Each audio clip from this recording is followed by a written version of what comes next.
In this video, I'll show you how to assemble your frame and get started with your tapestry kit. If you don't use a frame, then you can just skip through this first section and you'll just see a few examples of some tapestries to stitch. So here you can see all the various pieces of the frame. The only thing I've done is I've already put the nuts onto the shorter pieces of the wooden frame. So I'll take my canvas. You'll see I've put the colour guide down the side here. If you're not stitching with a frame, then you can leave this as is. If you are stitching with a frame, then I'd recommend trimming this off, and that way you can continue to reference to it. So here's one I trimmed off earlier. You can see I've still got over 1 centimetre left, which is plenty enough if you're going to be making this into a cushion or anything like that. If you are worried about it, you can always transfer the reference guide onto another piece of card, or by that point you may well have easily been able to identify which colours are what. So I think it's best to assemble your frame and put your fabric onto it whilst the parts aren't all connected. So first I connect the fabric up onto the 2 long beams using these easy clips.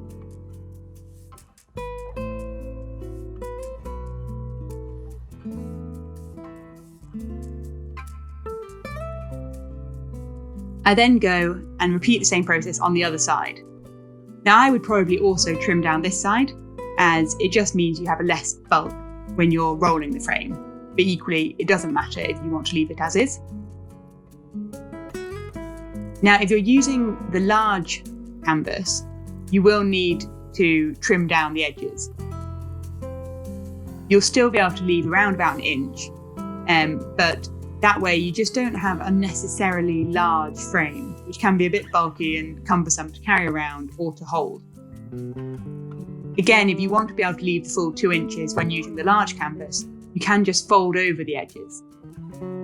That way you fold it in half, you still have around 1 inch, and then you'll find it fits into this frame, which is an 18-inch by 9-inch frame. So now I've got the canvas on both poles, I then connect the poles into the central brackets. Now this bit can be a little bit tricky and requires a bit of strength. I find best just to put it on a flat surface and push down, as you can see I'm doing here, but you can always get someone to help you with this bit. So I repeat the process on this side, just putting it on a flat surface, pushing down.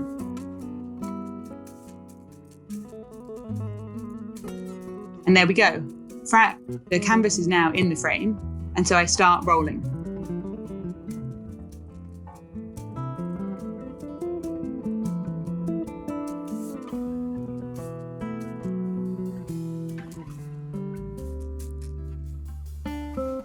You can see I just roll until it's all tight. I'll tighten up this other side. Now I use a tool which you can just buy on Amazon from Elversy to do this. It just helps you tighten the knots. I'm extremely weak, and so I find it quite helpful, but I'm sure you'll be able to do it fine without. They're about a £5, I think. I think they're called Whistler.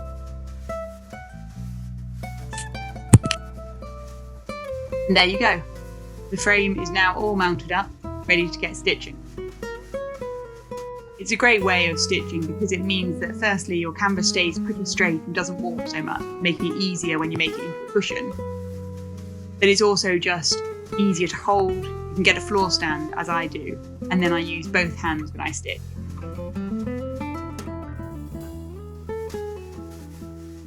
So now I'll just show you how to do some bits of stitching. So the wool is already in pre-cut lengths. So thread it through your needle and tie a knot in the end. You can tie a knot however you want, just needs to be secure enough to not easily pull through the canvas.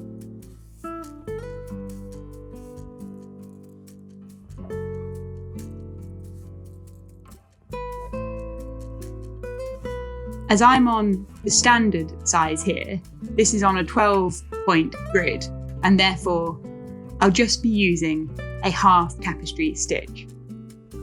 So I put my knot in around about 1 inch away from where I'm going to start stitching, and I put the knot at the front of the canvas. and then I go to where I want to make my first stitch.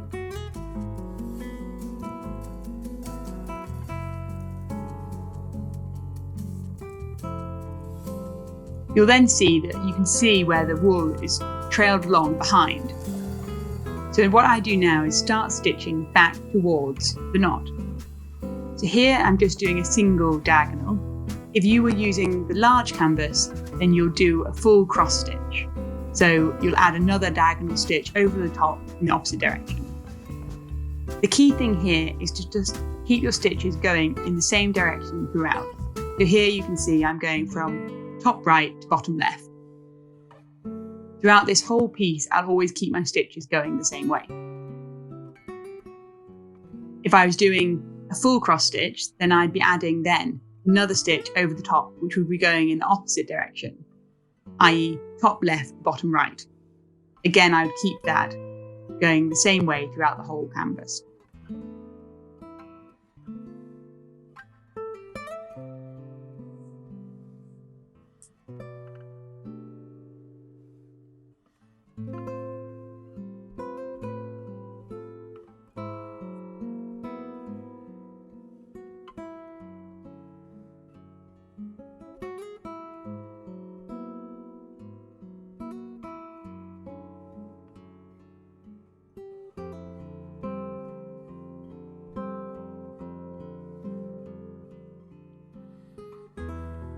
So once you get near to the knot, then cut it off.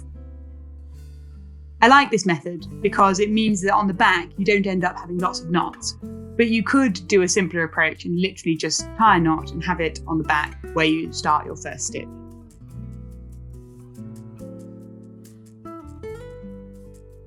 So then I'll keep stitching. And work towards finishing off my thread. So as you can see here, I'm getting towards the end. I've got around about 2 inches of wool left on the needle, and so I'm going to finish off the thread. So what I do is I go onto the back and then I run the needle under the old stitches. This is literally just to secure the wool in place and keep the thread tight. You can see here the thread is now secured. You can trim off the excess, and that's it. That's as simple as it is.